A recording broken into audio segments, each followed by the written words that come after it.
ये वीडियो देखिए, आज सुबह से पेट में दर्द हो रहा है। किसको? मीडिया वालों को। मैं आज बहुत दिनों बाद टीवी देख रहा था, अंजना को देखा जो बिहार विधानसभा के बाहर से रिपोर्टिंग कर रही हैं, किस तरह से जनता उनकी हूटिंग कर रही है। रूबिका को दिखा, ऐसे लग रहा था कि शोक मना रही है। रवि सुधीर चौधरी को देखा, उसके बाद मतलब तमाम मीडिया चैनल्स को देखा, ऐसा लग रहा था जैसे मतलब क्या बताऊं, मतलब क्या बोलूं। खैर मैं कुछ नहीं बोलूंगा। मेरे विंडो में जो तस्वीरें चल रही है वो एक बार एम्बियंस सुन लीजिए।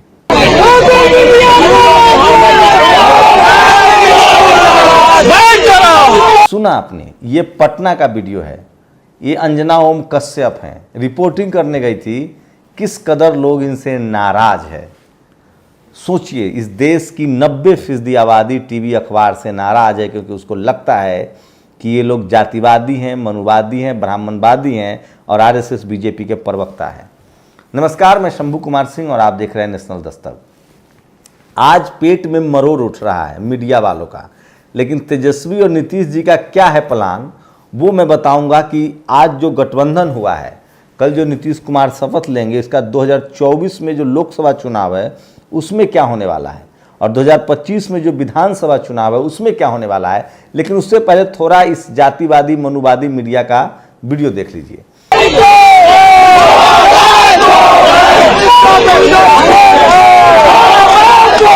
एक विंडो में हमेशा चलता रहेगा। ये अंजना ओम कश्यप जब आज बिहार पहुंची और विधानसभा से वो रिपोर्टिंग करने गई, उसके बाद लोगों ने हूटिंग शुरू कर दी। सुनिए एक बार फिर से। ये है मीडिया की विश्वसनीयता। मैं फिर कह रहा हूँ, सोशल मीडिया ने लोगों को जागरूक कर दिया है। किसानों ने ही इनको बाइकआउट किया था, अब जनता बाइकआउट करे। इस देश के 90% आबादी इस देश की मीडिया के खिलाफ है, क्योंकि इस मीडिया में एक ही जाति, एक ही धर्म के लोग बैठे हुए हैं जो आरएसएस बीजेपी के प्रचारक हैं। राजेंद्र प्रसाद सिंह इसीलिए कहते हैं, जो टीवी अखबार आपको दिखा रहा है दरअसल वो खबर नहीं, प्रचार है। जो छुपा रहा है वो खबर है। बीजेपी आरएसएस के दो कार्यकर्ता हैं, एक टीवी एक अखबार। आप सोचिए, सरकार बनी गिरी अलग बात है, आप रिपोर्ट कीजिए, पार्टी बनते हैं ये लोग। गोदी मीडिया के एंकर्स बड़े छटपटा रहे हैं। Gullu, Tillu, Tommy, Kalu, pain killer, तिहारी, पापा की परी, फटफटिया, रूबिका।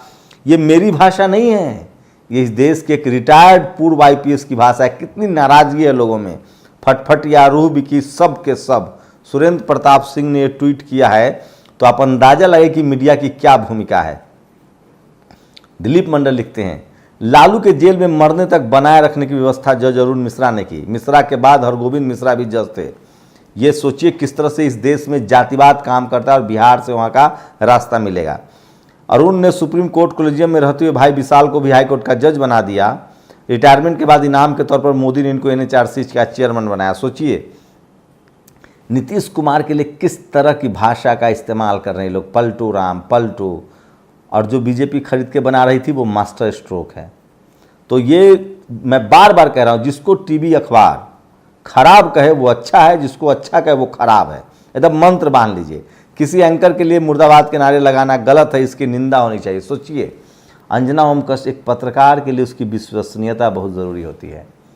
जब जनता आपके खिलाफ हो और सरकार आपके साथ हो, इसका मतलब आप तलवा चाट रहे हैं, आप बिके हुए हैं। लेकिन भारत के लोग सिर्फ बिके हुए नहीं है, भारत के मीडिया वाले। भारत के लोगों जान लो, ये लोग जाति की वजह से, ये लोग जाति की वजह से, अंजना ओम कश्यप ब्राह्मीण है, जाति की वजह से ये लोग 90% SC ST OBC के लोगों से नफरत करते हैं। इसलिए मैं कहता हूँ कि ये वो लोग हैं जो आपको चपरासी नहीं बनने देना चाहते हैं, आरक्षण विरोधी। वो आपको चीफ मिनिस्टर बनने देंगे? ये वो लोग हैं जो इस देश में धर्म की वजह से मुसलमानों से नफरत करते हैं। एबीपी न्यूज एंकर की रूबिका लियाकत ने नीतीश कुमार को पॉलिटिक्स पलटी मार लिखा है। सोचिए, इन लोगों पर एफआईआर दर्ज होनी चाहिए। अब जो खेल उद्धव ठाकरे कर रहे थे, जो खेल भूपेश बघेल ने किया, इनसे निपटने का ही तरीका है। राजस्थान, छत्तीसगढ़, बिहार, झारखंड, बंगाल, उड़ीसा, तमिलनाडु, इन राज्यों में इन पर केस दर्ज किया जाए। जैसे बीजेपी अपने विरोधियों के खिलाफ करती है, इनकी औकात तय हो जाएगी। मैं इसीलिए कह रहा हूं। और सोचिए, ये देखिए, श्रीनिवास ने लिखा है, सरकार के स्टार एंकरों को के सड़कों पर उतरते ही स्थिति क्या उत्पन्न हो रही है, ये चैनलों को देखना चाहिए। क्या मांगेंगे ये मुस्लिम दलित थोड़े ना। तो ये सोचिए, ये फेक न्यूज है कि बिहार में हुए बदलाव के शोक में एक न्यूज चैनल की एंकर ने छत से कूदकर जान दे दी। अंजना ओम कश्यप के सामने लगे गोदी मीडिया चोर है के नारे। सरकार पलटने के बीच घटना यह भी हुई है। उत्कर्ष ने ट्वीट किया है। ये उत्कर्ष कम जातिवादी नहीं है। ये लिख रहा है नीतीश कुमार के बारे में कि एक आम इंसान अपनी पूरी जिंदगी में जितनी कार नहीं बदलता, नीतीश कुमार ने उससे ज़्यादा सरकार बदली है। सोचिए, इन बेशर्मों को शर्म नहीं आ रही है। बसपा से बीजेपी का गठबंधन, 50 दलों से बीजेपी गठबंधन करती है और हट जाती है, तब इनकी बेशर्मी समझ में नहीं आती है। सब के सब लिबरल चेहरे में घोर जातिवादी पत्रकार हैं। इनसे सावधान रहने की जरूरत है। अब बात 2024 और 2025 की। देश में 2024 में विधानसभा चुनाव होगा। ठीक 2014 में मोदी आए थे, 2015 में नीतीश कुमार और लालू यादव ने मिलकर इनको बाहर कर दिया था बिहार की सत्ता से। ये लगातार पिछले 15 साल से 18 साल से एक साल छोड़ दीजिए तो बीजेपी की सरकार है वहाँ एनडीए की गठबंधन की नीतीश जी के साथ। तब तक वो अच्छे थे। अब जब नीतीश ने पाला बदला, एक साल के लिए तेजस्वी यादव के साथ सरकार चली है, 18 साल इन लोगों के साथ सरकार चली है। बिहार की दुर्दशा अभी सुधीर चौधरी दुर्दशा दिखा रहा है।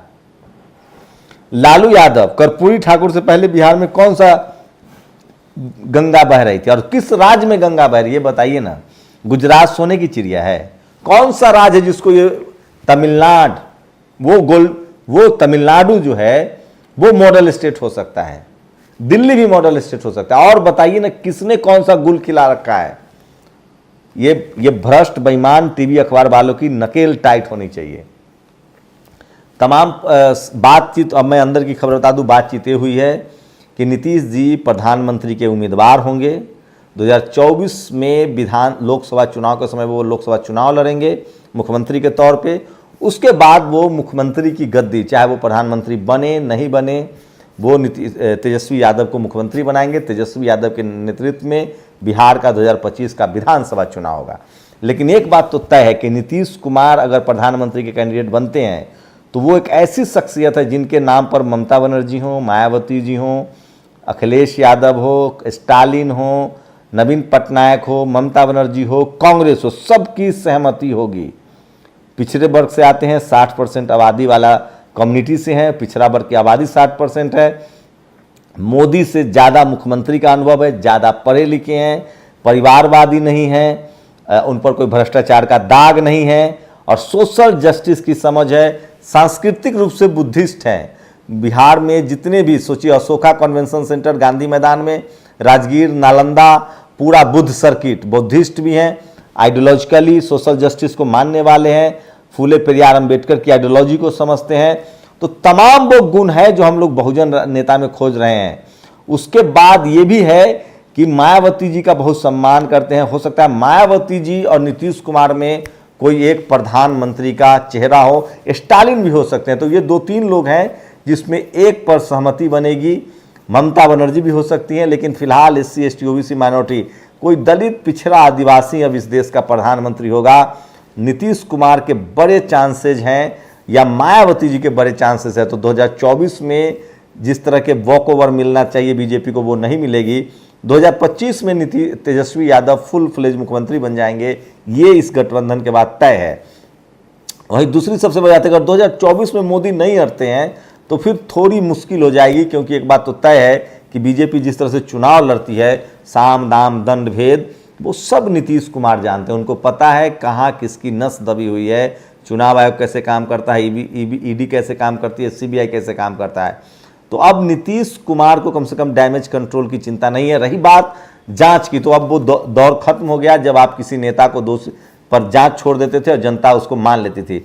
आज के डेट में ये हकीकत है कि अगर किसी के यहाँ पैसा भी मिला, इनकम टैक्स ईडी ने पैसा जुनून भी बरामद किया, तो लोग कहते हैं कि बीजेपी का विरोधी इसलिए हुआ है। पार्थ चटर्जी के यहाँ जो पैसा मिला, लोग कह रहे हैं कि पैसा बीजेपी ने रखवा के जांच करवाया है। तो सबसे ज़्यादा तमाम इंस्टीट्यूशन की विश्वसनीयता खराब हो गई है। और जो वीडियो देख रहे हैं, जब मीडिया बदनाम हो गई, जब मीडिया पर लोगों का भरोसा नहीं रहा, जिसके कंधे पर सवार होकर मोदी जी आए थे, क्योंकि सोशल मीडिया सबकी पोल खोल रहा है। तो ये पूरा रोड मैप है, ये पूरा प्लान है, अंदर की खबर है। और एक बात तो तय है कि अब 15% वर्सेस 85, मंडल वर्सेस कमंडल की लड़ाई इस देश में शुरू होने जा रही है। कमर कस लीजिए। SC ST OBC माइनॉरिटी के लोगों को अपने हक अधिकार की बात बतानी चाहिए। संविधान बचाने की लड़ाई है, तेजस्वी यादव ने कहा है। दूसरे विंडो में जो देख रहे थे, अब टीवी अखबार अपना असर खो चुका है। सवर्ण समाज के लोग अभी भी बीजेपी के साथ हैं और गैर सवर्ण जो है वो बीजेपी से दूर जा रहा है। नीतीश कुमार OBC के बड़े चेहरा होंगे, 60% आबादी के हिस्से के नेता के तौर पे, और उसमें शेड्यूल कास्ट, शेड्यूल ट्राइब और मुस्लिम्स सबके लिए एक्सेप्टेंस होगी। और हो सकता है कि कोई दलित, पिछड़ा या आदिवासी इस देश का प्रधानमंत्री बने। अपनी प्रतिक्रिया जोड़ दीजिए। नेशनल दस्तक की आपसे गुजारिश है कि अगर इसको बचाना चाहते हैं तो नेशनल दस्तक को सब्सक्राइब करने के लिए रेड कलर के सब्सक्राइब बटन को दबाएं, फिर बेल आइकन की घंटी दबाएं। नेशनल दस्तक को बचाने के लिए बहुत जरूरी है कि हर खबर को शेयर करें, लाइक करें, कमेंट जरूर करें।